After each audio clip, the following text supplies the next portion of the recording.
The most critical element in Six Sigma, like in any other quality effort, is leadership. If you don't really have leadership at the top, it's impossible for the people below to tie the projects to the key elements of the strategy, the key elements of the strategic plan, the key elements that will drive the business success. People go off in all sorts of directions doing useful things, but too often they're part of the useful many, not the critical few.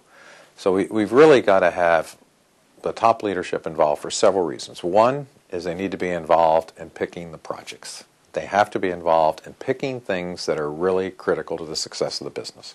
And usually it's only the top people that are into this every day. They're the only ones with access to the information. They're the ones setting the direction of the company. They really need to be setting the direction of the Six Sigma effort because it has to support the critical success factors of the company. The second thing is they're critical in picking the people who will do these. You can have a great project if you put the wrong people on it, people who really don't have the experience or background, or you don't give them the support. You don't get the results. So you've picked the right thing to do, you just don't accomplish it. And then the third thing is often the implementation is difficult because the implementation will require an organizational change, it will require resources, sometimes it will require capital investment, sometimes it will require combining things across the organization. So 2 or 3 vice presidents will create a small new strike force type unit that will cut across their organizations, and in essence the vice presidents give up power to get something done right and get it done fast.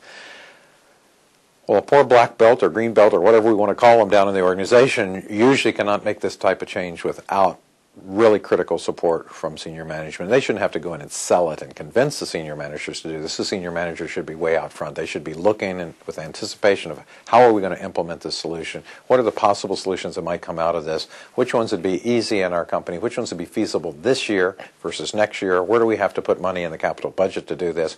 What type of changes do we have to make in the organization to really achieve this type of result? The other critical success factors in a Six Sigma program are the quality of the training that you give the people, the software that they get to use, the actual doing as they learn. They don't learn sitting in a class. They don't learn in lectures. They learn by hearing something, then doing it, then applying it to real problems and applying it over and over. Learning these rather complex statistical methods is just like learning to swim or ride a bicycle.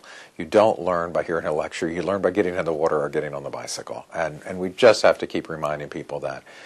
Too many people want to shorten the training. Too many people want to do what I would not fondly, whatever the opposite of fondly is, refer to as Six Sigma light. Cutting corners just doesn't work. We've got to give people time to learn the tools that we're going to ask them to use. And they learn by working on very real problems. And as close to real in the companies we can get, the better they are.